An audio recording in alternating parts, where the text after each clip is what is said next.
बता देगा, कोई बात नहीं भैया, तो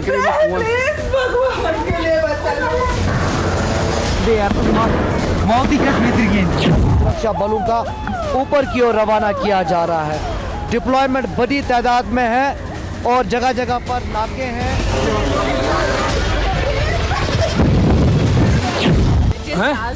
Okay, first you give the hands water, drop of water, take a drop of water, sir, please.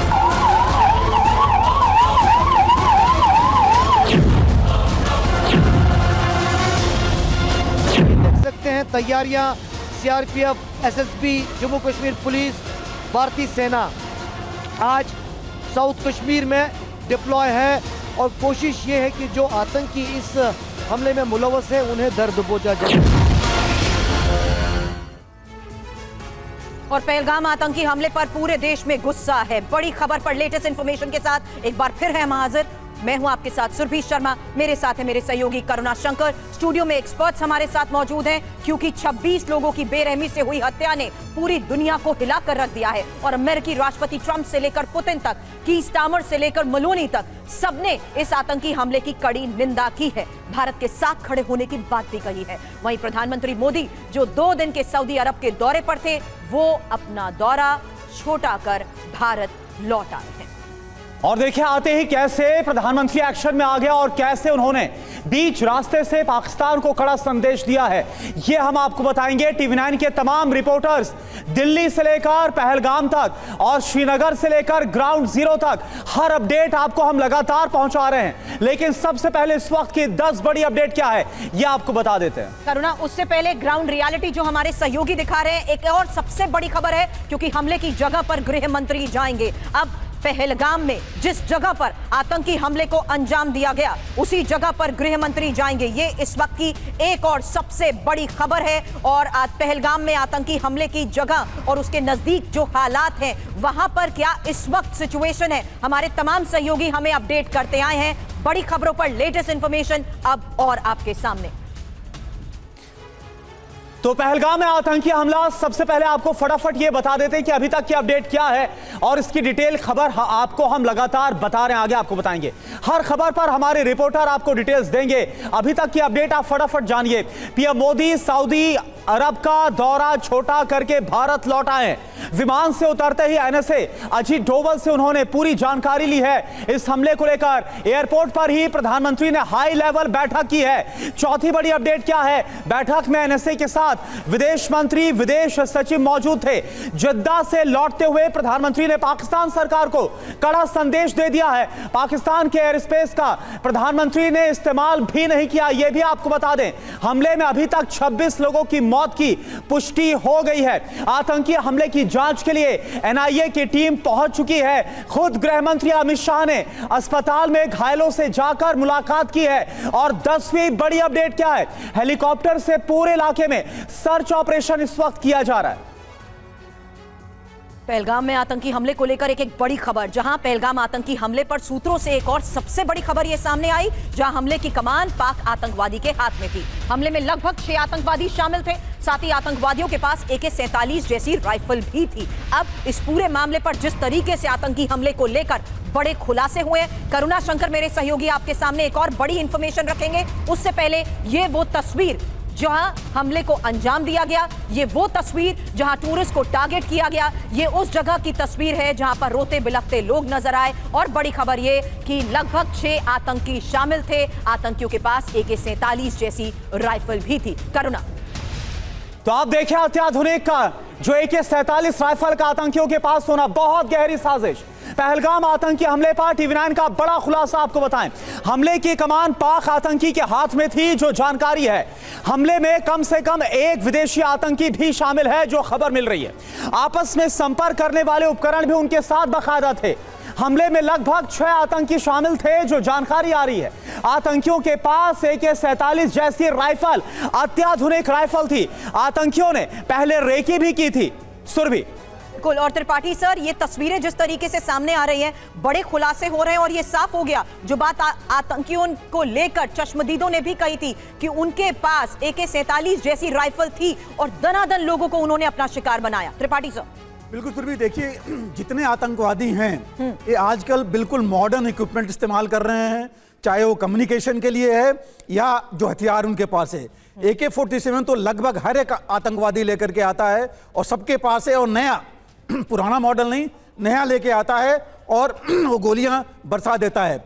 लेकिन देखिए सबसे बड़ी बात इसमें है कि इनके पास सामान जो ये आ रहा है और जो ये आ करके रेकी करते हैं, क्योंकि एक दिन का काम नहीं है, ये कुछ हफ्ते 10 दिन पूरा रेकी किया होगा, अपना बेस बनाया होगा, इनको सपोर्ट मिला होगा जहाँ से ये ऑपरेट कर रहे हैं, इनको डायरेक्शन मिला होगा जिनसे कम्युनिकेशन में रह रहे हैं। तो ये सारी चीज़ें जो है इनके पीछे, जो अभी आप बता रहे थे कि विदेशी हाथ है, और विदेशी मीन्स हम सीधा कह रहे हैं कि पाकिस्तान का हाथ है इनके साथ। उसके अलावा जो बेस इनका है यहाँ पर, वो भी जो है कहीं ना कहीं से पाकिस्तान की मदद से ही बना है।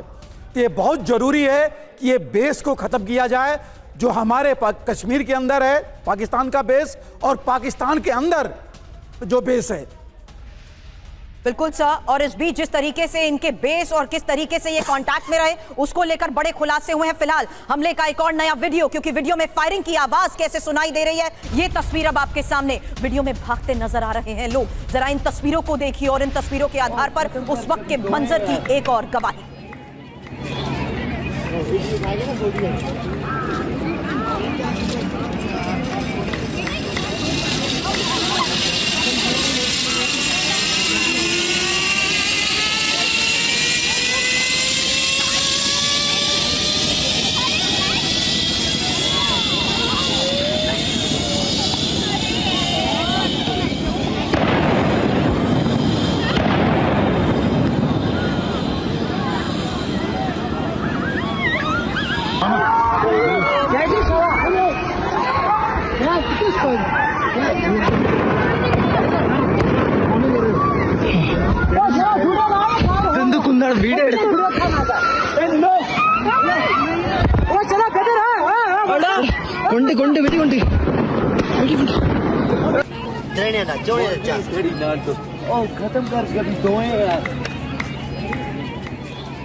सामने आई है उससे साफ है कि किस तरीके से यहाँ पर मौजूद टूरिस्ट अलग अलग फैसिलिटीज, यहाँ देख रहे हैं जिप लाइन पर एक महिला सवार थी, बच्चे ट्रैम्पोलिन पर थे, और उसी वक्त का ये मंजर जिस तरीके से लोग यादगार पल के तौर पर अपने कैमरे में कैद कर रहे थे। करुणा, खौफनाक तस्वीर, क्योंकि इसी दौरान फायरिंग की ये आवाज इस वीडियो में सुनाई दे रही है। और देखिए इरफान इस वक्त हमारे साथ जुड़े हैं पूरी जानकारी के साथ। इरफान, और क्या पता चल पा रहा है, क्योंकि 6 की संख्या में आतंकी थे, तस्वीरें हम दिखा रहे हैं, कुछ लोग जो कि एडवेंचर एक्टिविटी कर रहे थे और उसी वक्त ताबड़तोड़ फायरिंग हो जाती है।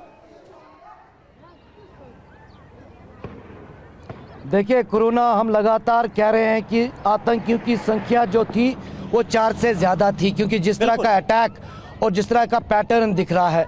TV9 भारतवर्ष पे हम लगातार बता रहे थे कि आतंकियों की संख्या 6 के करीब हो सकती है और इस तरह की जानकारी हमको मिल रही थी। लेकिन फिलहाल नेशनल इन्वेस्टिगेशन की टीम जो है वो मौके पर पहुंची है, लगातार चॉपर्स गर्दिश कर रहे हैं। हालांकि यहाँ बैरिकेडिंग राष्ट्रीय राजमार्ग पर लगा दी गई है, आगे जाने की अनुमति नहीं है, क्योंकि वहाँ से पूरा इवैक्यूएशन कर दिया गया है पहलगाम टाउन से ही।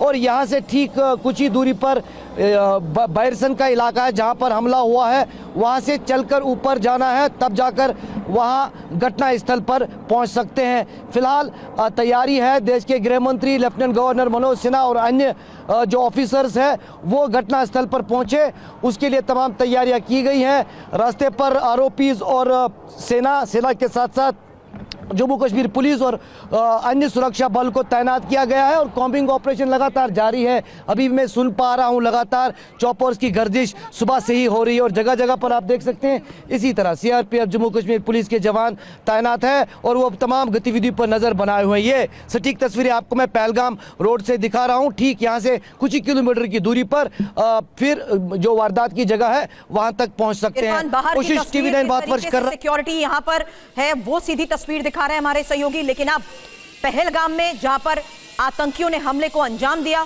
उसकी ये एक और तस्वीर सामने आई है और यहाँ जिपलाइन कर रहे टूरिस्ट नजर आ रहे होंगे, ट्रैम्पोलिन पर बच्चे नजर आ रहे हैं। दूर दूर तक इन तस्वीरों में करुणा साफ है कि कैसे लोग मौजूद थे और उसी दौरान गोली की ये आवाज।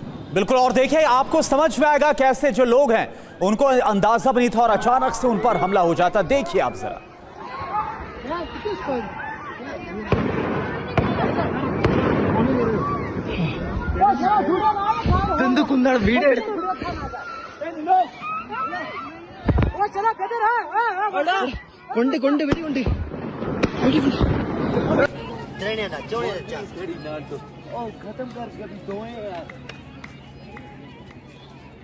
और पहलगाम हमले को लेकर एक और बड़ी खबर आपको बताएं। हमले के संदिग्ध आतंकी की तस्वीर आपको दिखाते हैं। पहलगाम हमले के गुनहगार की तस्वीर है ये।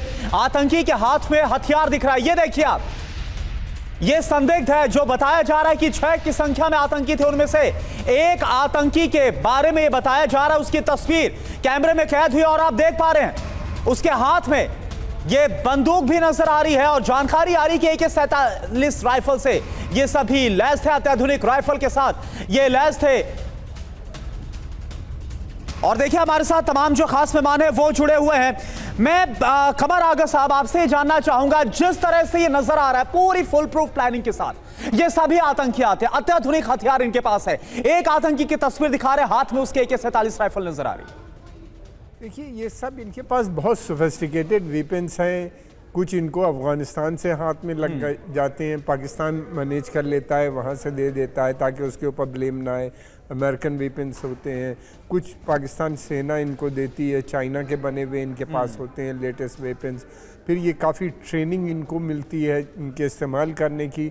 और फिर उसके बाद जिस तरीके का ये ऑपरेशन था तो इसमें तो बहुत टाइम लगा होगा ट्रेनिंग देने में, और इसमें कम से कम 20 से 25 लोग इन्वॉल्व रहे होंगे। पाकिस्तान के अंदर कुछ बैठे हुए होंगे, कुछ रेखी में, कुछ उसके अलावा इनको वहाँ से भगाने के लिए गेट अवे मोटरसाइकिल्स, कार, बस, पता नहीं क्या क्या अरेंजमेंट किया गया होगा। दूसरी बात ये भी है कि पाकिस्तान की इस वक्त स्थिति बहुत ख़राब है। मैं पहले भी कह रहा था कि जब उनकी स्थिति ख़राब होती है तो वो हमेशा बॉर्डर पे टेंशन करते हैं और कश्मीर के अंदर जो है आतंकवादी गतिविधियां को बढ़ाते हैं। लेकिन ये है कि ये जो ऑपरेशन हुआ है इसका उनको बहुत बड़ा खमियाजा भुगतना पड़ेगा। और ये यहाँ पे इस वक्त बहुत गुस्सा है। हिंदुस्तान में डेमोक्रेसी है, गवर्नमेंट इसके ऊपर मुझे पूरा यकीन है कि बहुत सख्त एक्शन लेगी। क्या लेगी ये हम लोग नहीं जानते, ये तो तय करेगी सेना। और फिर दूसरी बात ये भी है कि इस वक्त पाकिस्तान की पब्लिक अंतर्राष्ट्रीय समुदाय में भी बहुत ख़राब रिपुटेशन है और हमको सपोर्ट अंतर्राष्ट्रीय समुदाय से भी लगातार मिल रही है। ट्रम्प साहब हो या फिर क्राउन प्रिंस मोहम्मद बिन सलमान हो या दूसरे अरब लीडर्स हों या यूरोप के लीडर्स हों, सबके मैसेजेस आना शुरू हो गए हैं। और इसके ऊपर मैं समझता हूं कि जल्दी ही हमको पता चलेगा कि क्या एक्शन आपने जो बात कही है उसी के तहत बड़ी खबरें भी सामने आई हैं। लेकिन इस बीच एक और सबसे बड़ी खबर है जहां पाकिस्तान को पीएम ने कड़ा संदेश दिया है। और आपको बता दें, प्रधानमंत्री नरेंद्र मोदी ने जेदा से लौटते वक्त पाक एयर स्पेस का इस्तेमाल ही नहीं किया। ये एक और सबसे बड़ी खबर है, क्योंकि पहलगाम हमले में जिस तरीके से इस कायराना हरकत को अंजाम दिया गया है, उसके बाद ये बड़ी बात जो एक्सपर्ट भी इस वक्त स्टूडियो में हमें कह रहे हैं कि किस तरीके से आतंक के खिलाफ सभी ने एक सुर भारत को समर्थन दिया है। वहीं दूसरी सबसे बड़ी खबर है और वो है पाकिस्तान का इस आतंकी हमले में कनेक्शन। आतंकियों का वो गढ़ जिसका इस्तेमाल इन हरकतों को अंजाम देने के लिए किया जाता है। और पाकिस्तान को अब प्रधानमंत्री ने एक कड़ा संदेश दिया है। जेदा से लौटते वक्त पाक एयर स्पेस का इस्तेमाल ही नहीं किया, सऊदी जाते वक्त पाक एयर स्पेस का जबकि उन्होंने इस्तेमाल किया था कोरोना। और यह अपने आप में एक बहुत बड़ा और कड़ा संदेश है कि आखिर होने क्या वाला है। और देखिए अब पीएम मोदी ने दिया है पाकिस्तान को कड़ा संदेश, जो है जैसा कि बताया है सुरभि ने अभी, कि जिद्दा से लौटते वक्त पाकिस्तान के एयर स्पेस का इस्तेमाल नहीं किया। प्रधानमंत्री ने पाक एयर स्पेस का इस्तेमाल नहीं करने पर लौटने में 5 घंटे 41 मिनट का वक्त लगा, यानी कि वक्त ज्यादा लगा। सऊदी अरब जाते वक्त पाक एयर स्पेस का इस्तेमाल किया था, सुरभि जो जानकारी आ रही है। लेकिन कौलसर, एक सवाल उस आधार पर कर रही हूं क्योंकि शुरुआती जांच में जिस तरीके से आतंकी ग्रुप ने इसकी जिम्मेदारी ली है, कैसे वो ऑपरेट कर रहे थे, कैसे पाक में बैठे आकाओं के जरिए उन्हें संदेश मिल रहे थे, इसको लेकर भी तो खुलासे हो रहे हैं। कौलसर, पिछले 35 साल, अगर इनफैक्ट मैं बता दूं आपको, 1980 से पहले ये पंजाब में ये करते थे और उसके बाद उन्होंने जम्मू कश्मीर में शुरू किया, कश्मीर में शुरू किया। और हमारी केंद्र की सरकार उस वक्त बहुत वीक थी, जम्मू कश्मीर की सरकार वीक थी और कम से कम 90 के दशक में 5,000 से 10,000 कश्मीरी युवकों को पाकिस्तान लिया गया, यहाँ तक कि वो बॉर्डर तक बसों में जाते थे और बस अड्डे से चलाते थे पिंडी पिंडी पिंडी पिंडी, और इस तरह से आतंकियों को वहाँ ट्रेनिंग दी गई और उनको असला दिया गया। मेरा अंदाज़ा है कि 2 लाख के करीब AK-47, AK-56 और कई किस्म के ग्रेनेड और आईडी और बहुत फौजी सामान आ गया इतने सालों में। और मुझे लगता है कि अभी भी कश्मीर के अंदर बहुत असला हो सकता है, लेकिन बहुत बड़ी बात है कि ये जो मॉरल सपोर्ट ही नहीं है, पूरे तरीके से पाकिस्तानी आर्मी और ISI लगातार मोटिवेशन दे रही है, रिक्रूट कर रही है, ट्रेनिंग दे रही है, और उसके बाद डिफरेंट रूट से, क्योंकि बड़ा पोरस बॉर्डर है, ये कम से कम 1000 किलोमीटर है, ये जम्मू से, पठानकोट से या इनको कश्मीर के पहाड़ियों से कश्मीर लाया जाता है। सर, जो फैक्ट्स इस वक्त आप बता रहे हैं उसी आधार पर मैं सवाल आनंद प्रकाश पांडे से, मेरे सहयोगी से करना चाहती हूं, क्योंकि अब एक्शन होगा क्या? जिस तरीके से हाई लेवल मीटिंग हो रही है, जिस तरीके से रिस्पॉन्ड किया जा रहा है, आनंद, ये साफ हो गया जो बात एक्सपर्ट्स ने कही कि कैसे इसी शांति को भंग करने की कोशिश के तहत एक बड़ा चैलेंज करने की भी कोशिश की है यहां सरकार को। आनंद जी बिल्कुल, आप टाइमिंग देखिए, अब जहां एक तरफ जो अमेरिका के जो वाइस प्रेसिडेंट इंडिया में है, टूरिस्ट सीजन अभी शुरू हो चुका है, तमाम टूरिस्ट वहाँ पे श्रीनगर पहुँच रहे हैं, इसके साथ साथ अमरनाथ यात्रा शुरू होने वाली है, तो आतंकियों ने इस समय का चुनाव किया और यही वजह है कि भारत सरकार के जो सूत्र बता रहे हैं कि भारत का जो एक्शन होगा वो भी ऐसा होगा जिसको याद रखा जाएगा। अब क्या एक्शन होगा इसको लेके जो सरकार की तरफ से अभी कुछ खुलासा नहीं किया जा रहा है, लेकिन जाहिर तौर पे सरकार की मंशा ये बता रही है कि कुछ बड़ा किया जाएगा। और जिस तरह से प्रधानमंत्री नरेंद्र मोदी जैसे ही आज भारत पहुंचे, उन्होंने NSA को अपने पास बुलाया, पूरी जानकारी उन्होंने प्लेन से उतरते ही ली, उसके बाद उन्होंने एयरपोर्ट पर ही बैठक की जिसमें विदेश सचिव, विदेश मंत्री, NSA समेत तमाम सुरक्षा के अधिकारी थे, उनसे पूरी ब्रीफिंग ली। अमित शाह पहलगाम में उनसे लगातार प्रधानमंत्री नरेंद्र मोदी टच में एक एक अपडेट ले रहे थे। एक बार अमित शाह जो है पहलगाम से लौटकर आ जाए, CCS की बैठक होगी और उस बैठक में हम आपको बता रहे हैं कि कोई बड़ा फैसला सरकार की तरफ से लिया जाएगा और जो बाकी जो कुछ और उपाय हैं जैसे कि पाकिस्तान पर दबाव बनाना, अंतर्राष्ट्रीय बिरादरी से दबाव बनाना, ये तमाम चीजें होती रहेंगी, लेकिन भारत की तरफ से कुछ एक्शन होगा। लेकिन क्या एक्शन होगा अब इसके लिए भी थोड़ा इंतजार करना होगा। बिल्कुल आनंद, ये बड़ी बात आप बता रहे कि बड़ा एक्शन होगा, लेकिन क्या होगा इसके लिए इंतजार करना होगा। और हमने देखा था कि चाहे उरी हो या फिर पुलवामा 2019 में, इसके बाद भारत ने करारा जवाब जरूर दिया है। एक और बड़ी खबर, पहलगाम आतंकी हमले में 26 लोगों की मौत, बहुत ही दुखद। TV9 पर आतंकी हमले के मृतकों की लिस्ट आप देखिए, मारे गए सभी पुरुष, एक मुस्लिम इनमें बताया जा रहा है। MP और कश्मीर के एक एक मृतक है, इनमें से महाराष्ट्र के 6 हैं, गुजरात के 3 मृतक हैं। तो पहलगाम हमले में 26 लोगों की मौत की ये जो लिस्ट आपके सामने है, हिंदू टारगेट किलिंग, ये उसी का एक सबूत है, क्योंकि एक मुस्लिम इसमें शख्स है, जबकि सारे लोग जिन्हें टारगेट किया गया, स्टेट वाइज ये इंफॉर्मेशन रख रही हूं, 6 महाराष्ट्र के लोगों ने इस आतंकी हमले में अपनी जान गंवाई है, जबकि मध्य प्रदेश के 1, जम्मू कश्मीर के 1, चंडीगढ़ के 1, हरियाणा के 1, कर्नाटक के 3 लोग, पश्चिम बंगाल के 2 लोग, गुजरात के 3 एक ही परिवार के लोग, उत्तराखंड के 1 शख्स और उड़ीसा के 1 शख्स, जबकि यूपी के, बिहार के, नेपाल के एक एक शख्स की भी मौत की खबर है। अरुणाचल प्रदेश के भी रहने वाले एक व्यक्ति जिन्होंने इस आतंकी हमले में अपनी जान गंवाई, जबकि आंध्र प्रदेश और केरल के भी एक एक शख्स की मौत की खबर आई है। एक और महत्वपूर्ण बात, इस लिस्ट में साफ हो गया कि सभी पुरुषों को टारगेट किया गया। बिल्कुल, और देखिए एक और बड़ी खबर आपको बताएं, बारामूला एनकाउंटर पर बड़ी खबर है। सुरक्षा बलों ने 2 आतंकवादियों को मार गिराया है। घुसपैठ की कोशिश कर रहे थे आतंकी भारी तादाद में, इनके पास से हथियार बरामद हुए हैं। सुरक्षा बलों का अब भी ऑपरेशन जारी। इरफान, क्या जानकारी है इस ऑपरेशन को लेकर? बिल्कुल, जैसे सुबह भी हमने खबर चलाई कि बारामूला नॉर्थ कश्मीर के उडी इलाके में आतंकी घुसपैठ करने का प्रयास कर रहे थे, जिसे विफल कर दिया अलर्ट ट्रूप्स ने भारतीय सेना के।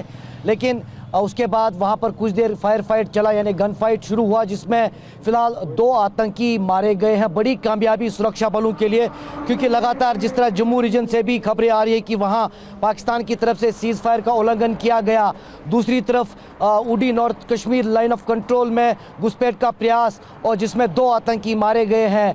और कहीं ना कहीं कोशिश है सरहद उस पार से कि भारतीय सेना और सुरक्षा बलों को अलग अलग जगहों पर एंगेज रखा जाए।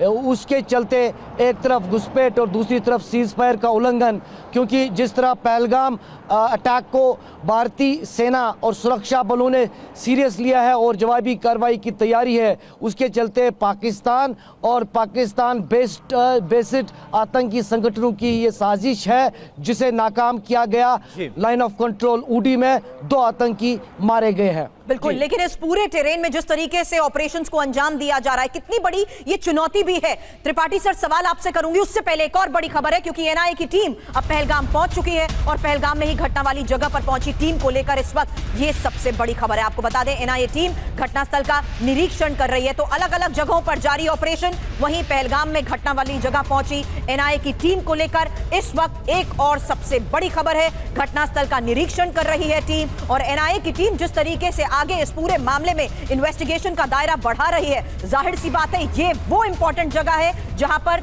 लोगों को टारगेट किया गया इस आतंकी हमले में।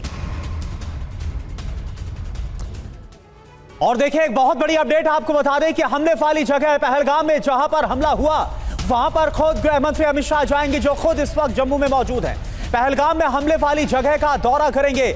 Jammu Kashmir police control room भी जाएंगे अमित शाह, मृतकों को श्रद्धांजलि देंगे गृह मंत्री अमित शाह, घायलों से मिलने अस्पताल भी जाएंगे। और जैसा आनंद प्रकाश पांडे हमारे संवाददाता ने बताया भी कि एक बार जैसे अमित शाह लौटते हैं वापस दिल्ली, इसके बाद आगे क्या एक्शन होगा उस पर फैसला लिया जाएगा। आपने कंट्रोल रूम की यहां पर बात की है करुणा, और जिस पुलिस कंट्रोल रूम में अमित शाह पहुंचने वाले हैं, वहां से हमारे सहयोगी महराज ने ये एक्सक्लूसिव रिपोर्ट भेजी है। हम श्रीनगर के पुलिस कंट्रोल रूम में हैं और यहाँ पे निसंदेह बताया जा रहा है कि यहीं पे वो डेड बॉडीज़ रखी गई है जो कल अनंतनाग बाइसरन हमले में वो टूरिस्ट जो है मारे गए थे, वो उनकी डेड बॉडीज़ यहीं पे रखी गई है। और कुछ ही देर में जो है केंद्रीय गृह मंत्री यहाँ पे पहुँचेंगे, और बता दें आपको कि यहीं पे वो जो है पुलिस के अधिकारियों से भी जो है मिलेंगे, और यहाँ से ही जो है डेड बॉडीज़ जो है रवाना की जाएगी एयरपोर्ट के लिए, और वहीं से जो है फिर उनको अपने क्षेत्रों में भेजा जाएगा। बता दें आपको कि कल इस घटना के बाद से ही केंद्रीय गृह मंत्री श्रीनगर पहुँचे हैं, और श्रीनगर में वो राजभवन में एक उच्च स्तरीय बैठक में जो है भाग लिया है उन्होंने, और उसमें विशेषकर कहें तो सभी एजेंसीज़ के हेड थे। वहीं पे जो अभी डेवलपमेंट ये आ रही है कि जो एनआईए की टीम्स हैं वो भी पहुंच रही है, और आप देख सकते हैं कि किस तरीके से पुलिस का अमला जो है वो अब जो है पुलिस कंट्रोल रूम के अंदर जाता हुआ है। तो कहीं ना कहीं ये एक स्पष्ट सबूत है कि यहाँ पे केंद्रीय गृह मंत्री का दौरा है, और यहीं पे उन डेड बॉडीज को भी रखा गया है। और देखिए, पहलगाम हमले को लेकर एक और बड़ी खबर। इस हमले के बाद अमेरिका के राष्ट्रपति डोनाल्ड ट्रंप ने प्रधानमंत्री मोदी से बात की है। डोनाल्ड ट्रंप ने फोन करके पीएम मोदी से बातचीत की है। ट्रंप ने पहलगाम आतंकी हमले की कड़े शब्दों में निंदा की है। आतंकवाद से लड़ाई में अमेरिका भारत के साथ है, यह भी ट्रंप की तरफ से कहा गया। पीएम मोदी ने ट्रंप को समर्थन के लिए धन्यवाद दिया।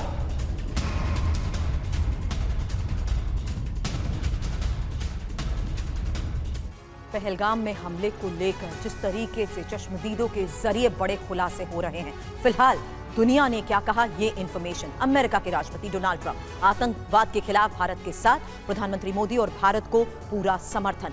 और साथ ही आपको बता दें, पहलगाम में जिस तरीके से इस हमले को अंजाम दिया गया, रूस के राष्ट्रपति पुतिन ने कहा आतंकवाद से लड़ने में भारत के साथ हैं। थोड़ी देर पहले ही कमरागा सर, वरिष्ठ पत्रकार, स्टूडियो में इसी बात का जिक्र कर रहे थे। अब देखिए, अमेरिका के उपराष्ट्रपति जेडी वेंस, जो कि भारत दौरे पर हैं, पहलगाम हमले पर उन्होंने भी दुख जताया है, संवेदनाएं व्यक्त की हैं। साथ ही ऑस्ट्रेलिया के पीएम एंथनी एल्बनीज, जिन्होंने कहा कि कठिन वक्त में वो भारत के साथ हैं। तो पहलगाम में हुए हमले को देखते हुए यूके के पीएम कीर स्टारमर ने भी कहा आतंकवादी हमला बेहद विनाशकारी है। और इसके अलावा ईयू अध्यक्ष उर्सुला वॉन डेर लेन की बात करें, उन्होंने बताया कि पूरा यूरोप कैसे भारत और प्रधानमंत्री मोदी के साथ है। दुनिया भर से इस आतंकी हमले को लेकर कड़ी निंदा हो रही है। इटली की प्रधानमंत्री जॉर्जिया मेलोनी की बात करें, उनकी तरफ से कहा गया इटली भारत के लोगों के साथ है। तो एक एक करके आपको बता रहे दुनिया भर के तमाम बड़े लीडर्स की तरफ से कैसे इसकी निंदा की गई। सऊदी क्राउन प्रिंस मोहम्मद बिन सलमान की बात करें, हर संभव मदद की पेशकश करता हूं, यह कहा गया है। कमर आगा सर, सवाल मेरा आपसे यह है कि जिस तरह से इंडिकेशन साफ मिल रहे हैं, चाहे प्रधानमंत्री का आते वक्त पाकिस्तान के एयर स्पेस का इस्तेमाल ना करना हो या फिर एयरपोर्ट में पहुंचते ही तुरंत वहां पर एनएसए के साथ मीटिंग करना हो, क्या उरी और पुलवामा में जो हमला हुआ था उससे बड़ा एक्शन लिया जाएगा? इंडिकेशन इस बात के हैं क्या?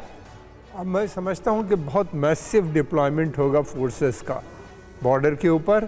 उसका कारण ये है कि पाकिस्तान की इकोनॉमिक कंडीशन बहुत ख़राब है, वो अफोर्ड नहीं कर सकती इस डिप्लॉयमेंट को अगर लंबे समय तक वहाँ पे हो जाता है।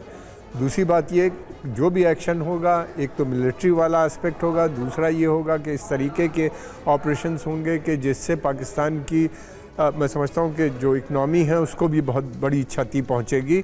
और पाकिस्तान की कंडीशन हम सब जानते हैं कि इकनॉमिकली बहुत ख़राब है। इंटरनल सिचुएशन वहाँ पे बलूचिस्तान और खैबर पख्तूनख्वा में कई शहर ऐसे हैं जहाँ के ऊपर पाकिस्तान की सेना अंदर तक नहीं पहुँच पा रही।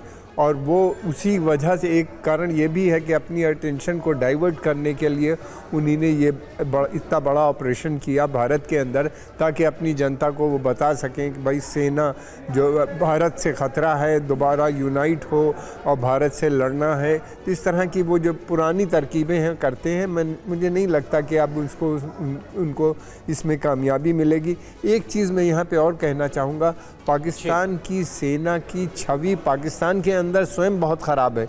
आम जनता का मानना यह है कि ये वो सेना है जिसने सारी जंगें हारी हैं, ये वो सेना है जो कि दुनिया की सबसे करप्ट सेना है। दूसरी तरफ ये है कि ये पार्ट ऑफ प्रॉब्लम है, उसको सिंपैथी सेना को भी वहाँ के अंदर नहीं हासिल है।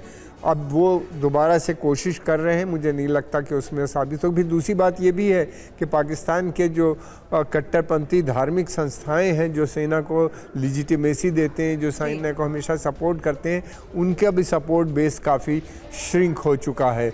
पाकिस्तान इस वक्त अपनी अस्तित्व की लड़ाई लड़ रहा है अंदर, और फिर उसके अलावा उससे बचने के लिए उसने ये बड़ा ऑपरेशन किया है, जिससे मैं समझता हूँ कि और बड़ी उसने अपने ऊपर मुसीबत ले ली। प्रधानमंत्री मोदी जो हैं इसका बहुत ज़बरदस्त जवाब देंगे, और मुझे लगता है कि वो जो पाकिस्तान को झेलना उसको आसान काम नहीं होगा। बिल्कुल सर, लेकिन जिस तरीके से हमले को अंजाम दिया गया, इसी हमले के बाद तस्वीरें भी सामने आई हैं, ग्राउंड रियलिटी भी इस वक्त के हालात की लगातार TV9 आपको दिखा रहा है। एक रिपोर्ट आपको दिखाते हैं हमले के बाद। मैं मौजूद हूँ पहलगाम इलाके में, और यहाँ पे एक वक्त ये होटल जो है वो पूरी तरीके से गुलजार हुआ करते थे, लेकिन अब आप देखिए कि किस तरीके से यहाँ पर होटल बंद है। आज ना सिर्फ कश्मीर बल्कि जम्मू में भी पूरी तरीके से बंद की कॉल दी गई है। एक मत में आवाज़ है कि इस तरीके की कायराना हरकत, इस तरीके का आतंकी हमला जो है वो ना जम्मू कश्मीर सहेगा, ना जम्मू कश्मीर बर्दाश्त करेगा। कुछ लोग हमारे साथ मौजूद हैं, यहाँ के ही स्थानीय निवासी हैं। आपका होटल है जनाब? हाँ जी, हमारा होटल है। कितना टूरिस्ट आता था? हमारा टूरिस्ट कंटिन्यू होता था, बुकिंग कंटिन्यू होती थी, रेस्टोरेंट भी होते थे, उनमें भी 8 बजे से ही हमारा स्टार्ट होता था। 8 बजे से ब्रेकफास्ट, लंच, डिनर रात के 11-12 बजे तक खुला होता था। तो आज के दिन आप देख सकते हैं पूरा रेस्टोरेंट पीछे पड़ा हुआ है, पूरा वीराना पड़ा हुआ है। सब सोच रहे हैं कि क्या करे क्या ना करे। अब हमने यहाँ पे कल कैंडल मार्च निकाला, पूरा कैंडल मार्च निकाला, रात को 10 बजे 11 बजे भी कैंडल मार्च हमने निकाला। हम इसकी पूरी मजम्मत कर रहे हैं, कंडेम कर रहे हैं। हमें अफसोस है कि जितने भी टूरिस्ट यहाँ पे आए थे, अपने फैमिली को लेके आए थे, घूमने आए थे, क्या पता था उन बेचारों को कि यहाँ पे क्या वाक़या होगा। वो जानते हैं जिनके साथ ये हो गया है। ये जिस तरीके से कल हुआ ये इंसिडेंट, कितनी शर्म की बात है कि नहीं होना। शर्म की बात है, हमको बर्दाश्त नहीं हो जाएगा ये ऐसा बात, हमको बर्दाश्त नहीं होता है कश्मीर में, क्योंकि इसको कुछ आवाज़ उठाना पड़ेगा हिंदुस्तान का। कुछ आवाज़ उठाना पड़ेगा इसको। आज हमको कश्मीर का ये मसला बहुत परेशान हो गया, सब परेशान हो गया, खाने पीने का। लोग जो है वो यहाँ पर एक मत में पूरी तरीके से कंडम कर रहे हैं कि इस तरीके का हमला जो है वो नहीं होना चाहिए था। और तस्वीरों में देखिए, एक वक्त ये पूरी तरीके से गुलजार हुआ करता था, लेकिन अब यहाँ पे आप देख सकते हैं कि यहाँ पे होटल जो है वो पूरी तरीके से बंद है। तो एक आम कश्मीरी क्या बोल रहा है इस हमले के बाद, वो आपने देखा और सुना। इधर आतंकवादियों ने धर्म पूछकर गोलियां मारी। हैदराबाद से एक परिवार पहलगाम आया हुआ था घूमने के लिए।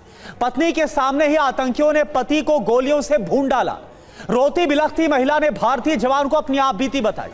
महिला इतनी डरी थी, इतनी खौफ में थी कि भारतीय जवान को देखकर उसकी चीखें निकल पड़ी। आप देखिए। 10 जाने के ऊपर होगी। बैठो बैठो बैठो बेटा, बैठो बैठो बैठो, आराम से बैठो। फायरिंग कर रहे हैं वो लोग। हाँ, फायरिंग कर रहे हैं। कोई चोट है? मेरे बाजू में बगल में था। क्या ब्लड कहीं लगा चोट क्या बेटा? अच्छा ठीक ठीक, बैठो, मैं पट्टी करता हूँ आपको। अरे नहीं नहीं नहीं नहीं, हम लोग फौज है, हम लोग। बैठो बैठो, हम लोग फौज है। बैठो बैठो, चलो। अरे हम लोग फौजी हैं, कुछ नहीं करेंगे। आपकी सेफ्टी के लिए आए हैं, आपकी सेफ्टी के लिए आए हैं। बैठो बैठो बैठो। त्रिपाठी सर, मैं इस पूरे टेरेन को लेकर चुनौती की बात कर रही थी। एक चुनौती ये भी होती है कि कैसे लोगों के बीच में कॉन्फिडेंस दिलाना, क्योंकि वो जो पैनिक और वो जो डर लोगों के बीच में था, वो इन तस्वीरों से भी सामने आ रहा है। त्रिपाठी सर। बिल्कुल सुरभि, आपने सही कहा। देखिए, कश्मीर के जो लोग हैं वो अमन चैन चाहते थे और तकरीबन अमन चैन वहाँ हो गया था। हाँ जी। पिछले 2-3 साल में जिस तरह से वहाँ पर माहौल बना है, टूरिज्म खास करके जिस तरह देश के अंदर और बाहर के लोग आ रहे थे, वहाँ पर लगा था कि मतलब एक बार फिर वही कश्मीरियत और भारतीय, और ये सारे कश्मीर हम बोलते हैं, मैं तो कहता हूँ सब भारतीय हैं वहाँ पर। और जितने भारतीय हैं, जितने भारतीय कश्मीरी हैं, वहाँ पर भारत के इतने लोग जा रहे थे, आप देखिए। लेकिन इस एक घटना ने वहाँ सारा जो है माहौल बदल दिया है। लेकिन सबसे बड़ी बात आपने देखा, आपके संवाददाता ने बताया, लोकल लोग सब कह रहे हैं इसका जवाब देना चाहिए जी। वो ये कह रहे हैं कि नहीं होना चाहिए था, वो किसी के हक हित में नहीं है।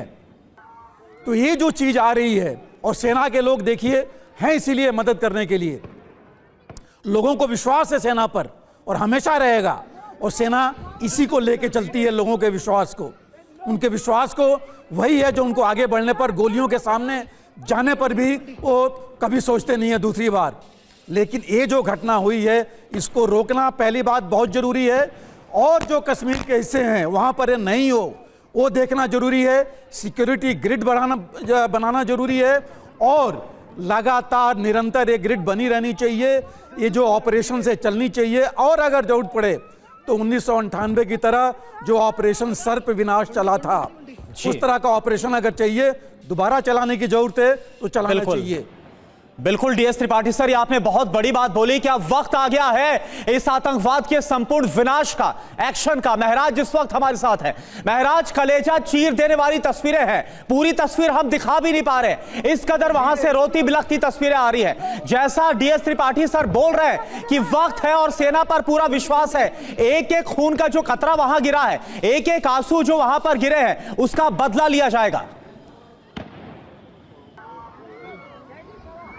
बिल्कुल करुणा, बिल्कुल। जहाँ पे अगर हम बता दें आपको कि पहले ही सिक्योरिटी इनपुट था, और हालांकि अगर हम कहें तो मुजफ्फराबाद में हाल ही की जो मिलिटेंट संगठनों की बैठक थी, उसमें भी एक कहा जा सकता है कि ये इरादा दिखाया गया था कि ऐसा कुछ बड़ा हो सकता है। अब सिक्योरिटी फेलियर की बात अगर हम अभी नहीं करेंगे, लेकिन बता दें आपको कि इससे पहले भी अमरनाथ यात्रा जो है अभी शुरू होने में टाइम है, लेकिन उससे पहले ऐसा कुछ बड़ा होने की जो है सिक्योरिटी इनपुट्स पहले से थी सुरक्षा बलों को। उसके चलते भी एक प्लान बनाया जा रहा था कि किस तरीके से इन्फिल्ट्रेशन रूट्स को प्लग किया जाए, विशेषकर उन रूट्स को जो पहलगाम, साउथ कश्मीर और पीर पंचाल के इस इलाके में पड़ते हैं। तो कहीं ना कहीं ये जो है कह सकते हैं कि ये प्री प्लान्ड था और प्री प्लान को अंजाम दिया गया। वहीं पे एक खास तौर पर यह भी बात बताने लायक है कि बताया जा रहा है, जो सूत्रों के हवाले से खबर है, कि जो ये मिलिटेंट्स थे कहीं ना कहीं फौजियों की वर्दी पहनकर आए थे, तभी जो वहाँ से पर्यटक बचे हुए थे या घायल थे, उन्होंने इंडियन आर्मी को भी मिलिटेंट ही समझ लिया।